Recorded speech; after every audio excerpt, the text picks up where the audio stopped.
Welcome to SPM IS Academy. Today we will analyze important newspaper articles of 8th September 2020.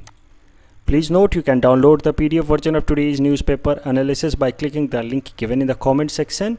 You can download the PDF version of August 2020 magazine from our website spmisacademy.com. Before we proceed, there is an announcement for aspirants. आप सबको पता ही होगा कि APSC 2020 का notification आ चुका है, तो आपको ज़्यादा से ज़्यादा टेस्ट्स अटेम्प्ट करने चाहिए in order to know your level of preparation. And for that purpose only हमने आपके लिए free mock test papers available कराए हैं. आप उनको अटेम्प्ट करें और अपनी तैयारी का अंदाज़ा लगाएं. You can also join our WhatsApp group through the link given in the description section for more study materials. This is the list of the topics that we'll cover from today's newspaper. And the first article is taken from international segment. It is about Special Frontier Force. And this topic is important from our syllabus paper 3 international relations point of view. तो समझते हैं आखिर what is this Special Frontier Force. This Special Frontier Force was established on 14th November 1962, just after 1962 Sino-India War. और इस special frontier force को हमारी India की intelligence agency intelligence bureau IB ने बनाया. And this special frontier force is a secret outfit. Secret outfit मतलब इसको openly इसके बारे में बताया नहीं जाता है, इसका किस तरह से रिक्रूटमेंट होता है. इन जनरल इसके बारे में बताया नहीं जाता है, रिवील नहीं किया जाता है. ये क्या काम करती है, कैसे ये एक्ट करती है, ये सब कुछ भी पब्लिक डोमेन में लाया नहीं जाता है. इन जनरल ऐसा माना जाता है that this Special Frontier Force was raised in India. It was developed in India with help of Central Intelligence Agency CIA. और इस स्पेशल फ्रंटियर फोर्स का पर्पस था कि इंडिया और चाइना के बॉर्डर को प्रोटेक्ट करके रखे, साइनो इंडिया बॉर्डर्स को डिफेंड करे. क्योंकि जो हमें सेटबैक मिला 1962 में इन साइनो इंडिया वार, वो सेटबैक दोबारा रिपीट ना हो. और इस पर्पस से हमने एक स्पेशल फ्रंटियर फोर्स बनाया जो हमारे बॉर्डर को विथ चाइना उसको अच्छे से गार्ड करे. और अब एक इम्पॉर्टेंट बात समझो, ये जो स्पेशल फ्रंटियर फोर्स थे they were made with help of Tibetan exiles. Tibetan exiles मतलब वो लोग जो तिब्बत एरिया छोड़ करके हमारे देश में इंडिया में आकर के उन्होंने रिफ्यूज लिया था. मतलब the refugees coming from Tibet, उनकी मदद से हमने ये स्पेशल फ्रंटियर फोर्स बनाया था. तो ज़रा समझते हैं आखिर इसका सिग्निफिकेंस क्या है, क्यों आखिर तिब्बतन एग्जाइल्स की मदद से हमने ये स्पेशल फ्रंटियर फोर्स बनाया ताकि इंडिया और चाइना का जो बॉर्डर है उसको अच्छे से गार्ड किया जाए. तो देखो क्रोनोलॉजी समझते हैं. 1950 में चाइना कैप्चर्ड तिब्बत. ये तो हमने कल के एनालिसिस में भी देखा था कि चाइना ने फोर्सफुली एक ऑटोनोमस रीजन जो तिब्बत हुआ करता था उसको चाइना ने फोर्सफुली कैप्चर कर लिया. तो उसके बाद बहुत सारे तिब्बत के refugees they sought refuge in India, मतलब उन्होंने इंडिया में आकर शरण ली, including their political and religious leader Dalai Lama. तो बहुत सारे तिब्बतन लोग इंडिया में आकर के रिफ्यूजी की तरह रहने लगे. अब ये जो तिब्बतन लोग हैं इनको बॉर्डर की अच्छी जानकारी है, they know the rough terrains of the border. और फिर हुआ क्या, 1962 में साइनो इंडिया वॉर हो गया, इंडिया चाइना वॉर हो गया. और उसमें since we were not prepared, हमें चाइना ने धोखा दे दिया. Despite having Panchsheel agreement China ने हमारे ऊपर अटैक कर दिया and we were not prepared and that is why India had to suffer a massive humiliating loss. तो उसके बाद से इंडिया काफ़ी ज़्यादा कॉशस हो गया. और ये जो तिब्बत से रिफ्यूजीज़ आए थे इनकी मदद से हमने ये स्पेशल फ्रंटियर फोर्स बनाया. इनकी मदद हमने इसलिए ली क्योंकि ये बॉर्डर एरियाज़ को बहुत अच्छे से जानते हैं. They are very expert in these rough terrains and with their help हमने ये स्पेशल फ्रंटियर फोर्स बनाया. लेकिन इस बात का ध्यान रखना कि एक सीक्रेट आउटफिट थी, इसको एक सीक्रेट तरीके से रखा गया. क्योंकि अगर हम ये ओपनली एक्सेप्ट कर लेते पहले कि हमने इन तिब्बतन रिफ्यूजीज़ की मदद ली है in order to build a force to counter China, तो it would have been accepted और considered as against Panchsheel policy, जब हमने तिब्बत को चाइना का प्रोविंस मान लिया था. तो पंचशील प्रिंसिपल में, पंचशील एग्रीमेंट में हमने ऑलरेडी मान लिया था कि Tibet is part of China. और अब तिब्बत के लोगों की मदद से if we are building a special force to protect our border, तो कहीं ना कहीं एक तरह की हॉस्टिलिटी क्रिएट कर सकता था इंडिया और चाइना के बीच में. इस कारण से वी केप्ट दिस तिब्बत का special frontier force as a secret outfit. लेकिन अब हाल फिलहाल में ये आउटफिट काफ़ी न्यूज़ में है और इंडियन मीडिया में भी खूब इसके बारे में जिक्र किया जा रहा है। तो ये एक सीक्रेट आउटफिट था, लेकिन अब इसके बारे में बहुत चर्चा हो रही है। तो ज़रा समझते हैं आखिर why this special frontier force is in news. It is in news because of two reasons. पहली बात कि हाल फिलहाल में जो कन्फ्लिक्ट्स हुए हैं इंडियन और चाइनीज़ सोल्जर्स के बीच में in the border region at LAC, उसमें इस स्पेशल फ्रंटियर फोर्स ने काफ़ी इंपॉर्टेंट रोल प्ले किया है। They have played a very important role in keeping the Chinese forces out of Indian territory. तो इस कारण से ये न्यूज़ में है। आप देख सकते हैं इंडियन मीडिया कैसे कैसे न्यूज़ दिखा रही है, स्पेशल फ्रंटियर फोर्स जिन्होंने चीन की तोड़ी अकर। तो ये सब मीडिया में आ रहा है। अब सवाल ये है कि आखिर ये मीडिया में क्यों आ रहा है? जब ये एक सीक्रेट आउटफिट है तो इसके बारे में जिक्र मीडिया में हो क्यों रहा है? तो इसके पीछे कुछ ना कुछ एक भारत सरकार की एक सोची समझी स्ट्रैटेजी मानी जा रही है। देखो, भारत सरकार अब धीरे धीरे तिब्बत के ऊपर अपना स्टैंड चेंज करना चाहती है। कल भी हमने इस पर काफ़ी डिटेल में डिस्कस किया कि जैसे चाइना कश्मीर के मुद्दे को लेकर के इंडिया को प्रेशराइज करता है, वैसे ही इंडिया तिब्बत के मुद्दे को लेकर के, तिब्बत के इंडिपेंडेंस को लेकर के चाइना को प्रेशराइज कर सकता है। तो अब धीरे धीरे हम तिब्बत के लोगों के की मदद से जो हमने स्पेशल फोर्स बनाया है उसको लाइट में ला रहे हैं। हाल फिलहाल में देखो, एक स्पेशल फ्रंटियर फोर्स के सोल्जर नाइमा तेंजिन, इनकी डेथ हो गई in this border area while patrolling. उनका पाँव गलती से एक लैंडमाइन पे पड़ गया और वो ब्लास्ट हो गया, जिस कारण से उनकी डेथ हो गई। तो नॉर्मली होता क्या है कि चूंकि एक सीक्रेट फोर्स है तो इस तरह के अगर एक्सीडेंट्स हो जाते हैं तो फिर वो ज़्यादा लाइमलाइट में नहीं आता ये न्यूज़। लेकिन इस बार इस न्यूज़ को काफ़ी लाइमलाइट में लाया गया। आप देखो कि जब उनका फ्यूनरल किया जा रहा था तो काफ़ी जोश खरोश से ये फ्यूनरल किया गया, जैसे एक नॉर्मल। वैसे ये देखो, स्पेशल फ्रंटियर फोर्स ये आर्मी का हिस्सा नहीं है, ऑफिशियली ये आर्मी का हिस्सा नहीं है, लेकिन जब ये फ्यूनरल किया गया तो नॉर्मल जैसे एक आर्म्ड फोर्सेस के एक सोल्जर को जैसे सलामी दी जाती है वैसे सलामी दी गई। मीडिया कवरेज भी था। इनफैक्ट बीजेपी के सीनियर लीडर राम माधव साहब ने ये फ्यूनरल को अटेंड किया और इनफैक्ट उन्होंने तो इस फ्यूनरल का इमेजेस भी ट्विटर पे ट्वीट किया। बाद में उसको डिलीट कर दिया, लेकिन कुछ टाइम के लिए उन्होंने ट्वीट भी किया। तब इससे हम क्या समझते हैं? द एक्सपर्ट्स बिलीव कि इंडिया बार बार अब ये स्पेशल फ्रंटियर फोर्स का इन्फॉर्मेशन सामने ला रहा है जानबूझ के। आज तक ये जो सीक्रेट आउटफिट थी इसका इन्फॉर्मेशन अब हम सामने जानबूझ के ला रहे हैं।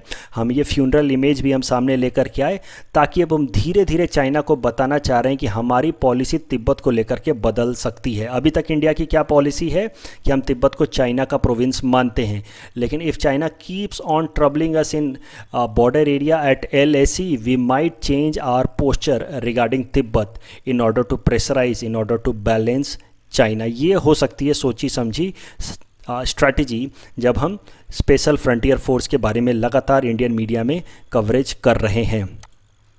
The next article is taken from Science and Technology segment. It is about scramjet engine. This topic is important from our syllabus paper 4 Science and Technology point of view. It is also important from prelims exam point of view. सबसे पहले news article समझते हैं। तो देखो, India ने successfully test किया है एक इंडिजिनसली डेवलप्ड, मतलब इंडिया के अंदर developed hypersonic scramjet technology demonstrator vehicle that is expected to power a long range missile system. अब इस सारे टर्म्स को मैं एक एक करके आपको समझाऊंगा। सबसे पहले मिसाइल समझते हैं। मिसाइल क्या होता है? मोटा मोटा तो आप समझते हैं कि मिसाइल का काम क्या होता है। मिसाइल इस तरह का एक इक्विपमेंट होता है जो दूर डिस्टेंस तक एक्सप्लोसिव्स को कैरी करता है। अगर हमें दूसरे किसी देश पे अटैक करना है तो मिसाइल के ऊपर हम एक्सप्लोसिव लगा देते हैं। ये है मिसाइल। इस मिसाइल के ऊपर हम लोग पेलोड लगा देते हैं। पेलोड जिसको एक एक्सप्लोसिव मतलब वो चीज़ जो फट सकती है। अब ये पेलोड कुछ भी हो सकता है, न्यूक्लियर हो सकता है या केमिकल पेलोड हो सकता है। अगर न्यूक्लियर पेलोड लगा होगा तो इसको हम कहते हैं न्यूक्लियर मिसाइल। तो ये मिसाइल है जो एक तरह का कैरियर है जिसके ऊपर एक एक्सप्लोसिव लगा रहता है, या तो केमिकल या न्यूक्लियर एक्सप्लोसिव। और इस मिसाइल के नीचे यहाँ पे कहीं पे इंजन लगे होते हैं।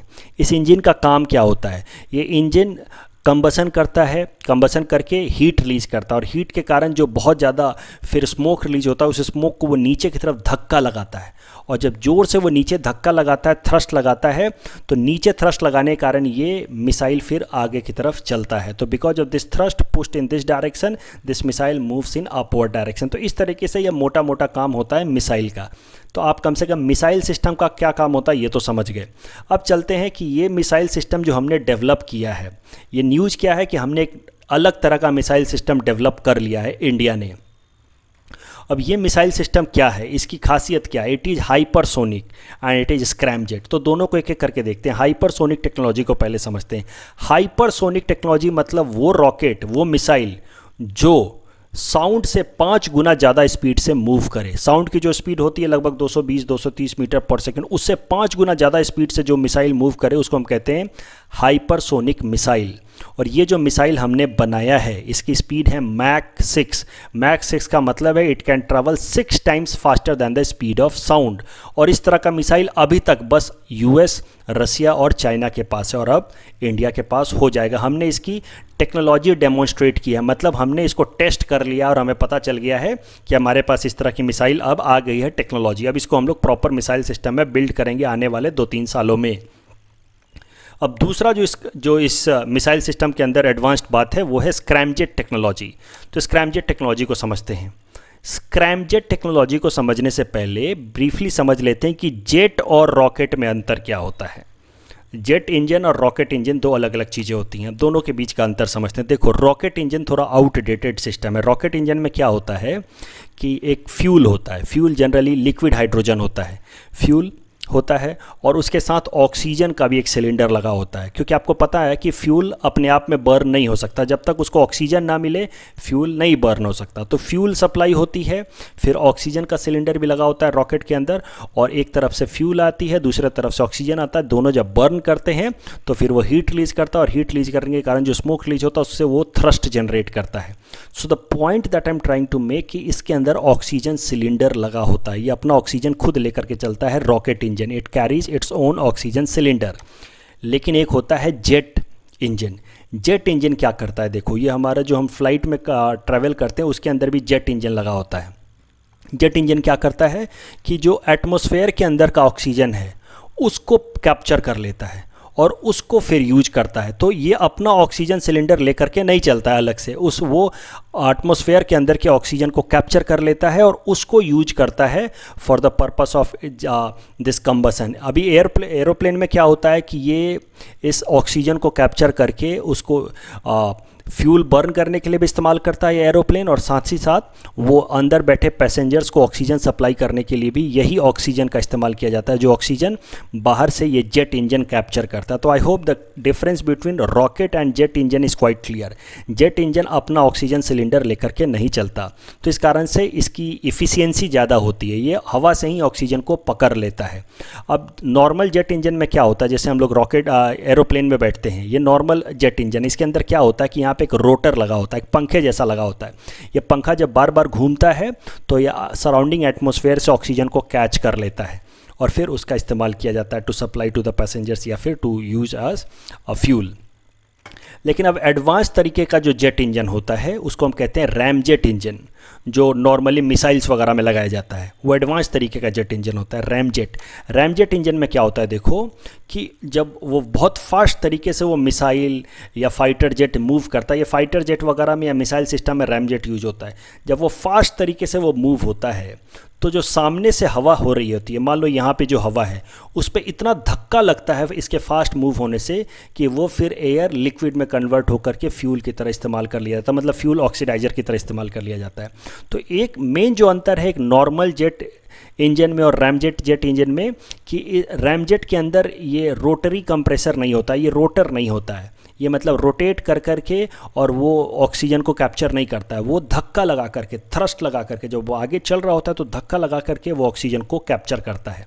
तो ये होता है रैमजेट इंजन। और रैमजेट में भी एक हाइयर क्वालिटी का रैमजेट इंजन होता है जिसको हम कहते हैं स्क्रैमजेट। तो स्क्रैमजेट इज एक type of ramjet engine only, लेकिन ये सुपरसोनिक कंबसन रैमजेट है, मतलब सुपरसोनिक फाइटर जेट्स में लगा रहता है। वो फाइटर जेट्स जिसकी स्पीड साउंड से भी ज़्यादा है, या तो वो जब सुपरसोनिक फाइटर जेट में लगाते हैं, जब वो साउंड से भी ज़्यादा चल रहा होता है स्पीड से, तो फिर सामने के ऑक्सीजन को जब कैप्चर करता है, उस तरह के जेट इंजन को हम कहते हैं scramjet jet engine, supersonic combustion ramjet engine. The next article is taken from national segment. It is about literacy rate in India. And this topic is important from our syllabus, paper 3, governance point of view. सबसे पहले news article समझते हैं। तो देखो, हाल फिलहाल में NSO ने, national statistical office ने, ऑर्गेनाइजेशन ने एक रिपोर्ट पब्लिश की है। इसका नाम है house hold office consumption education report. And this report is part of 75th national Sample सर्वे। तो हमें समझना है सबसे पहले कि नेशनल सैंपल सर्वे क्या चीज़ होती है। देखो, भारत सरकार, जैसे ही हमारा देश आज़ाद हुआ 1947 में, भारत सरकार ने एक ऑर्गेनाइजेशन बनाया, नेशनल सैंपल सर्वे ऑर्गेनाइजेशन। आज उसी ऑर्गेनाइजेशन को रीनेम करके नेशनल स्टैटिस्टिकल ऑर्गेनाइजेशन कर दिया गया है। तो ये नेशनल सैंपल सर्वे ऑर्गेनाइजेशन को काम क्या दिया गया था? नेशनल सैंपल सर्वे करना।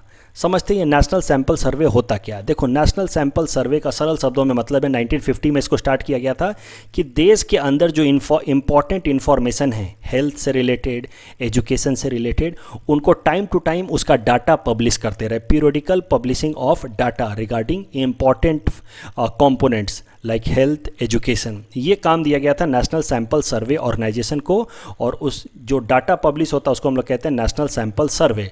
अब वो National Sample Survey Organisation NSSO को रीस्ट्रक्चर करके नेशनल स्टैटिस्टिकल ऑर्गेनाइजेशन बना दिया गया है। ये नेशनल सैंपल सर्वे जो पब्लिश हुआ है, यह अभी तक का 75th नेशनल सैंपल सर्वे है। 1950 से ही लगातार पब्लिश हो रहा है, तो 75th राउंड में नेशनल सैंपल सर्वे पब्लिश हुआ है। उसमें एजुकेशन पर रिपोर्ट पब्लिश हुई है। अब जरा देखते हैं कुछ रिपोर्ट का आउटकम क्या है। उस एजुकेशन रिपोर्ट में ऑफ दिस नेशनल सैंपल सर्वे पता चला है कि केरला के अंदर लिटरेसी रेट सबसे ज़्यादा है, समवेयर अबाउट 96%, जबकि आंध्र प्रदेश के अंदर लिटरेसी रेट सबसे कम है इंडिया के अंदर स्टेट्स में, it is somewhere closer to 66.4%। अगर असम की बात की जाए तो असम हमारे देश का, इंडिया का 5th मोस्ट लिटरेट स्टेट है विथ 85.9% लिटरेसी रेट। अगर ओवरऑल इंडिया की बात की जाए तो इंडिया की लिटरेसी है 77.7%, मतलब इंडिया की एवरेज लिटरेसी से आसाम की लिटरेसी रेट ज़्यादा है। इस लिटरेसी रेट को काउंट करने के लिए उन सारे लोगों को लिया गया है, काउंट किया गया है जिनकी एज 7 साल या उससे ज़्यादा थी। अब today we will understand about IR Coelho case in query segment. तो एक क्वेरी आई कि सर आईआर कोहेलो केस को समझा दीजिए, और ये क्वेरी क्यों आई वो भी मैं समझ सकता हूँ, क्योंकि कल हमने केशव नंद भारती केस डिस्कस किया था। केशव नंद भारती केस में मैंने आपको क्या बताया था कि सुप्रीम कोर्ट ने प्रिंसिपल ले डाउन किया ऑफ बेसिक स्ट्रक्चर, मतलब हमारे कॉन्स्टिट्यूशन के कुछ बेसिक स्ट्रक्चर हैं जिसको पार्लियामेंट चेंज नहीं कर सकती। और सुप्रीम कोर्ट ने टाइम टू टाइम कौन कौन से प्रोविजंस हमारे कॉन्स्टिट्यूशन के बेसिक स्ट्रक्चर कहे जाते हैं, उसको time to time Supreme Court ने डिफाइन किया है। तो वैसे ही एक केस में, मिनर्वा मिल केस में इन 1980 सुप्रीम कोर्ट ने कहा कि judicial review will be part of basic structure of the constitution.